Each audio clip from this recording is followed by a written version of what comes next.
Are you tired of artists telling you that the only thing you need to do is practice? Tired of that too.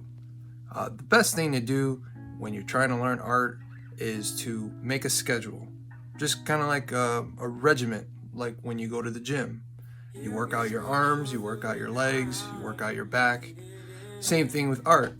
One day you might want to practice realism, one day you might want to practice abstract, or even learning from other artists that have some sort of tutorials on YouTube, or you can pay for some through Gumroad, and those will be a hell of a lot cheaper than going to college.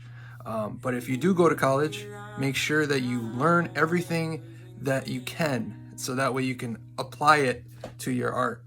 And don't be afraid of trying new things, because you might not be good at painting, but what you pick up from painting will help you in drawing.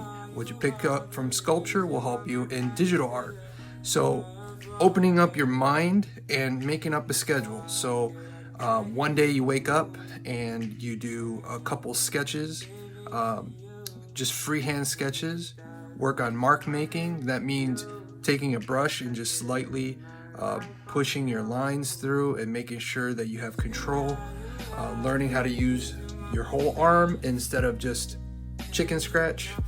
Things like that will improve your art slowly. You always want organic growth. You don't want to cheat the system.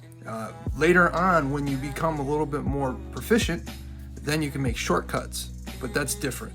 A shortcut is something that you're gonna already figure out and you already have the skills. But if you don't learn the skills, having a shortcut is just gonna hurt you in the end. So hopefully these little tips will help you in being better at art, and not just some artist telling you, hey, you gotta practice.